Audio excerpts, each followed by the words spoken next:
Some plastic bag makers say supermarket demand for single-use carrier bags have fallen in the past year, but orders remain high among other retailers. CNA looks at why a plastic bag charge that went into effect at major supermarkets exactly a year ago isn't making that big a dent yet in the country's plastic bag usage. Plastic packaging manufacturer Tianhu Tatling Plastic has been making disposable plastic bags for more than 40 years.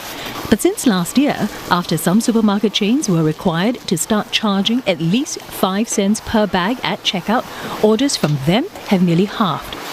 In supermarket-wise, we see a decrease in around 40% in the demand of plastics bag. From the non-supermarket, their business as usual. They are ordering the same amount. We are producing the same amount for them as well.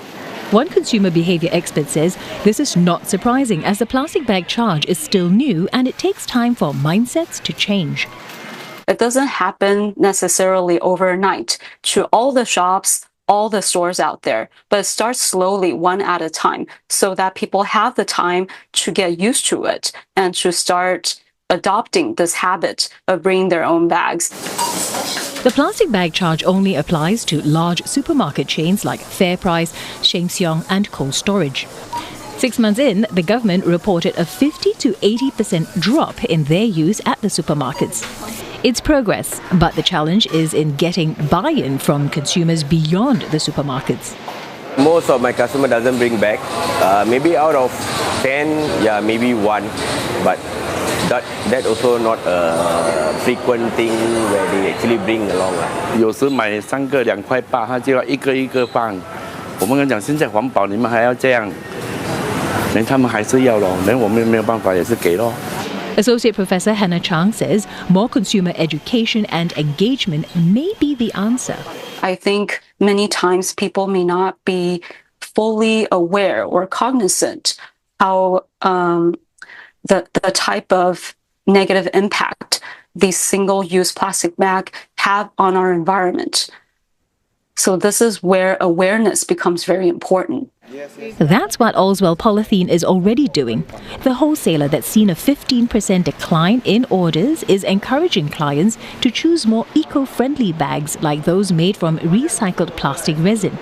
Ultimately, it's also not exactly like which kind of material we use that's most important, but the end consumers, they themselves, they have the exercise proper use of the bags. So as a whole, the society can actually see improvement in the way how we utilize one-off disposables. The National Environment Agency said it will look at how effective the charge is before deciding whether to expand it beyond supermarkets.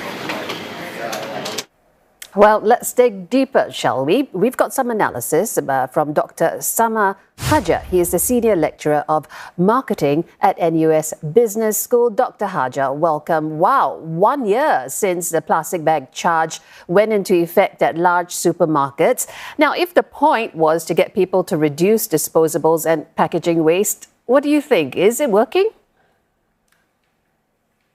I think it's working so well so far. I mean, there have been broader changes in shopping practices in Singapore so far. Shoppers are increasingly aware of the environmental impact of the plastic waste, and they are adopting more sustainable behaviors in general.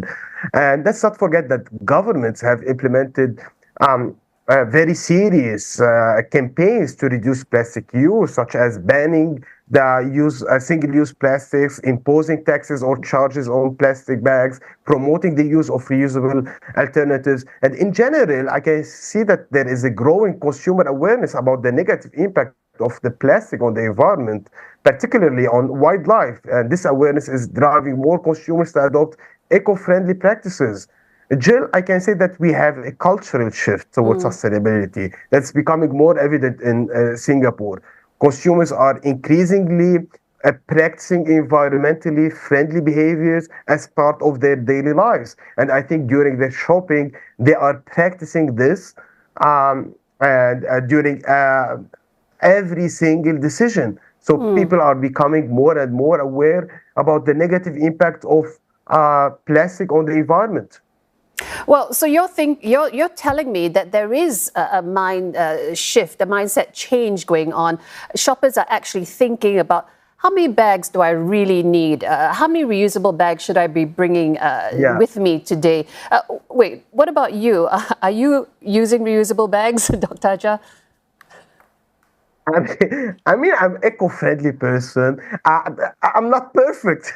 Don't get me wrong. I'm not perfect, but I'm trying my best. At least I'm trying to be responsible. I believe that I'm responsible. I mean, that's what I believe. Okay, great. So, the beginnings of change are there, but we also heard earlier that changing mindsets is a process, right? But given how we see our neighbors, even other countries in the world being more eco-conscious in their consumer behavior, how behind do you think Singapore is, and when do you think we might reach that level of consciousness? I believe we are at a transitional phase concerning consumer habits related to sustainability. Singapore has just begun implementing policies aimed at reducing plastic use. So that's why I believe that we are not at an advanced phase when it comes to the consumer habits. We are still at early transition phase. While a segment of the population has embraced these practices, these sustainable practices, the broader adoption is still in progress, and some consumers still need time to adjust to new practices and new behaviors. Also, we have the context of Singapore, because we need alternatives. We need infrastructure to support these practices, such as availability of reusable bags, recycling options. So that's why I believe we're at early transition phase. With the implementation of the governmental initiatives and policies, I think we are on the right track, Jill. Yeah, so let me ask you then, are you of the mind that the carrot or the stick would work better to just nudge us in the right direction? Should we start requiring more businesses to charge for bags? Are we hoping that they'll be taking their own initiative and giving some incentives? What do you think is the better approach?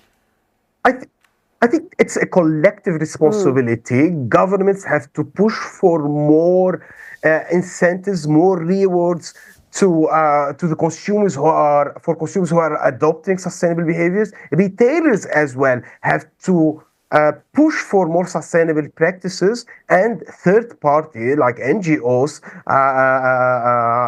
and no-profit organizations have to educate and raise awareness in these settings to get consumers to be more motivated. So we have to launch campaigns targeting supermarkets, shopping centers, to get people to be more sustainable and more responsible. Let's not forget, Jill, that we have still people who go to the wet markets or hawker centers, and these people mainly are not aware and do not have access to campaigns that push for more sustainable practices.